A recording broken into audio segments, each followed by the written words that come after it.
devourers of souls, demons that seek to consume the vitality of the world so that chaos reigns, and protective creatures and beings that are in charge of saving us from these evil influences. In this video, we are going to see creatures, powerful symbols, beings, and demons from Egyptian mythology.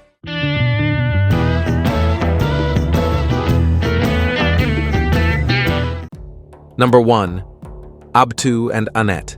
Abtu and Anet are the protectors of Ra against the forces of chaos that threaten the cosmic order and the daily cycle of renewal of the sun. According to ancient Egyptian texts, such as the sarcophagus texts and the Book of the Dead, Abtu and Anet were much more than just sea creatures. They were seen as the supreme guardians during the pharaoh's travels along the Nile and, more importantly, during his journey through the Duat, the realm of the dead.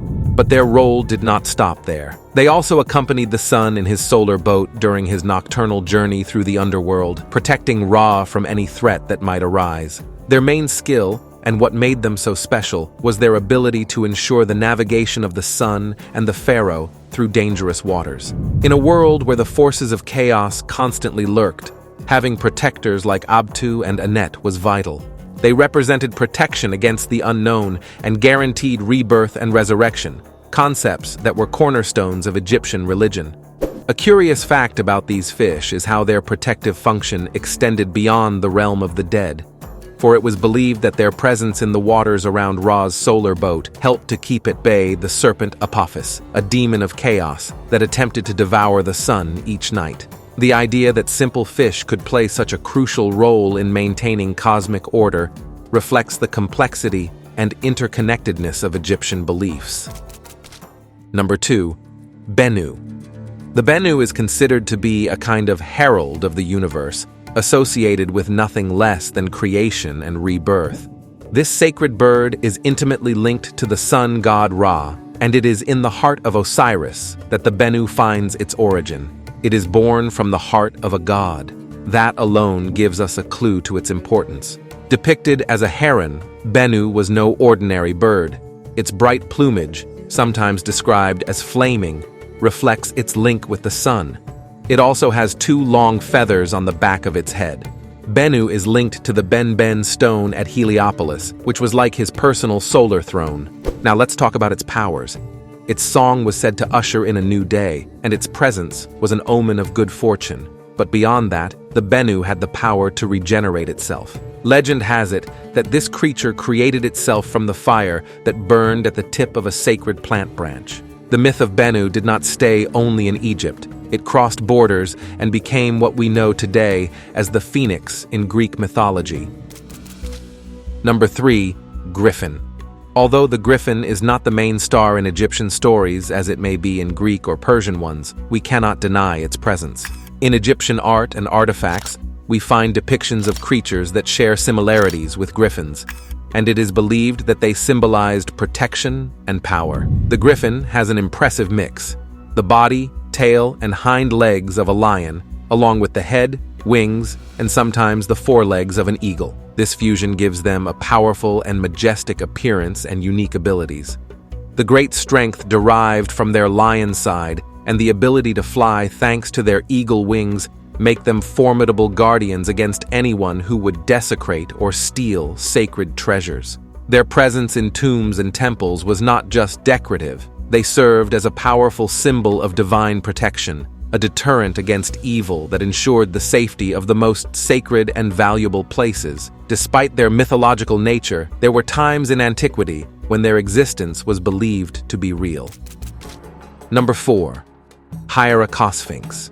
The Hierakonsphinx is one of several variants of sphinxes in Egyptian mythology, each with different combinations of animal and human parts. Unlike the more famous sphinx, which has the head of a human and the body of a lion, the Hierakonsphinx integrates elements such as the head of a falcon and the lion. This combination shows the union of the abilities of both animals, the vision and flight of the falcon, together with the strength and authority of the lion. The presence of these creatures in mythology reflects the importance of both animals in ancient Egypt, with the falcon associated with Horus, the god of the sky, and the lion representing power. These creatures are not merely decorative. They are powerful guardians, designed to repel evil spirits or any intruder who dares to desecrate sacred places. Their function was clear: to protect with divine authority. Number 5. Apophis. Since the pyramid texts, Apophis has been seen as a monstrous being that personifies chaos. Imagine a serpent or dragon so gigantic that it can encircle the entire world. Each night, this creature battles Ra on his journey through the underworld, trying to stop the rebirth of the sun each morning. The sunrise we take for granted every day is, according to the ancient Egyptians, the result of an epic battle between good and evil. The terrifying thing about Apophis is not just his size or his appetite for the sun, but his ability to plunge the world into darkness. He is virtually indestructible, able to regenerate even if he is cut to pieces. This serpent is not just an enemy of Ra, it is the adversary against whom the gods and mankind must constantly fight. Why is this battle so important? Well, at the heart of Egyptian mythology, the daily struggle between Ra and Apophis symbolizes the eternal struggle between order and chaos, light and darkness. It is this battle that ensures the continuity of life and the cycle of the sun's rebirth each morning. The curious thing is how the ancient Egyptians were actively involved in this myth. They performed magical rituals and wrote spells to aid Ra in his battle against Apophis, believing strongly in the power of magic to influence the spirit world and maintain order in the universe. If Apophis ever defeated Ra, it would mean the end of the world as we know it, and a return to the primordial chaos from which it all arose. Number 6. Medjed.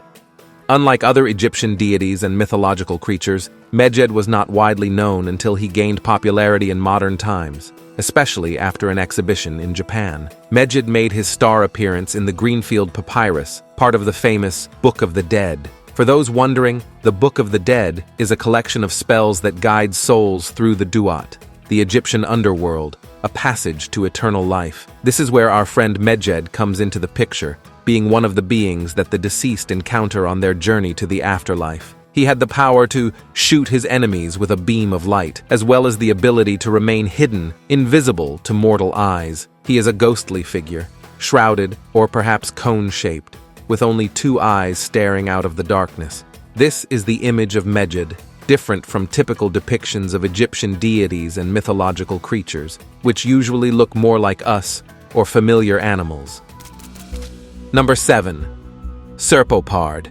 The serpopard is a mythological creature that also appears in other ancient cultures, such as Mesopotamia. It is a creature with the body of a leopard and the long, curved neck of a snake. This unusual appearance combines the ferocious abilities of the leopard with the flexibility and length of the snake, creating a powerful image. These creatures appear in a variety of artistic contexts, from the pre-dynastic period to the beginning of dynastic history in Egypt, featuring prominently on ceremonial objects. This symbolism is particularly potent in depictions that emphasize royal authority and divine protection, as seen in the emblematic palette of King Narmer, which symbolizes the unification of Upper and Lower Egypt. Number 8. Sphinx. In ancient Egypt, sphinxes were much more than just statues. They were symbols of strength, wisdom, and power. They were believed to protect the temples and tombs of the pharaohs, serving as eternal guardians against evil spirits and intruders.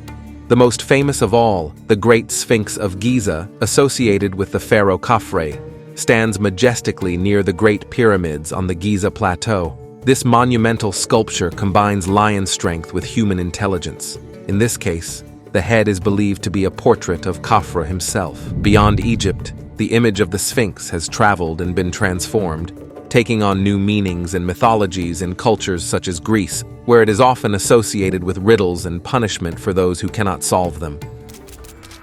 Number 9. Amit.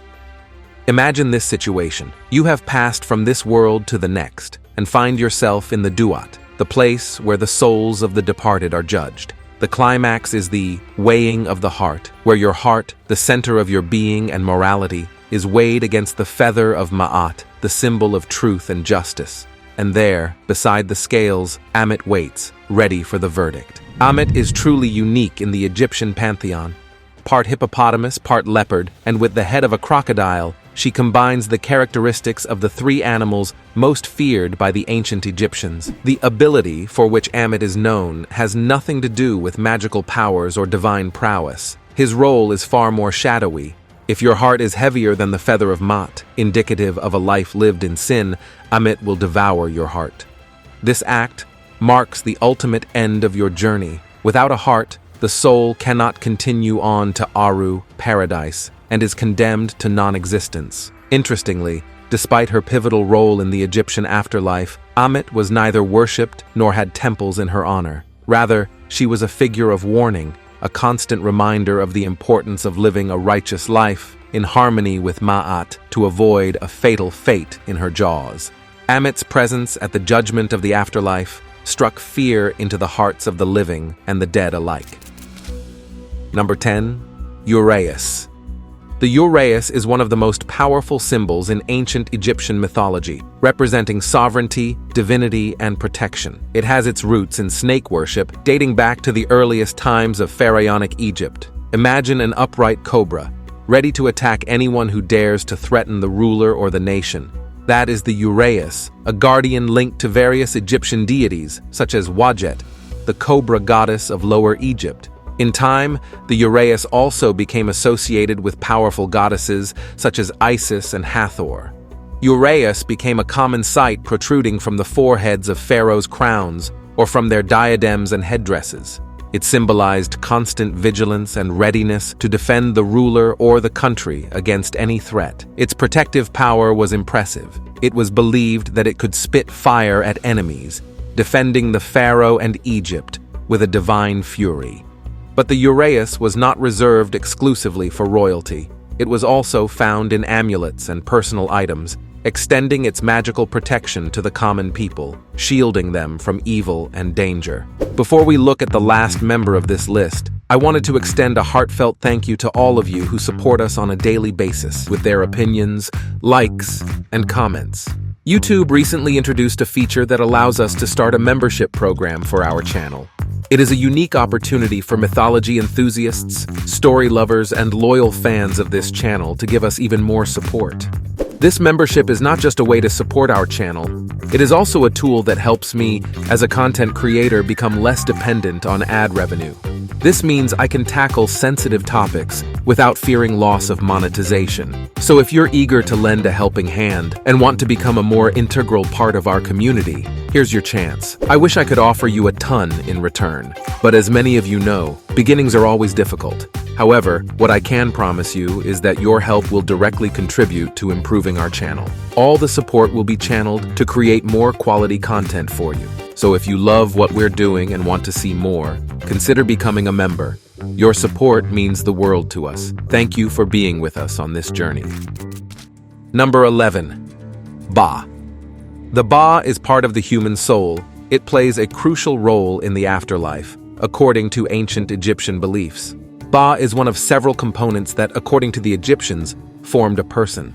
Along with the Ka, the Ach, the name, the shadow, the heart, and of course the physical body, the Ba is essential to understanding how the ancient Egyptians viewed the afterlife. While the Ka is something of a spiritual double representing vitality, the Ba is presented to us in the form of a bird with a human head, symbolizing the personality and mobility of the soul after death. This bird form allowed the Ba to move freely between the world of the living and the world of the dead. One of the beliefs about the Ba is that it could leave the grave at will, connecting heaven and earth. This mobility was crucial to the well-being of the deceased in the afterlife, as it allowed the Ba to interact with the world of the living during the day and return to the tomb or body at night.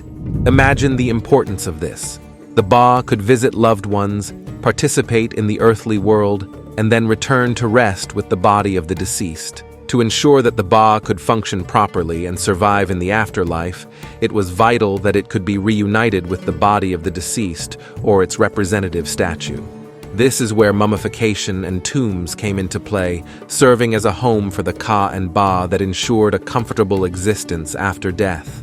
In funerary art, especially in tomb paintings and texts such as the Book of the Dead, the Ba is often shown flying around the tomb or over the mummified body, crossing the threshold between life and death. What the ancient Egyptians really feared was the possibility that the Ba might not be able to reunite with the Ka, endangering eternal life.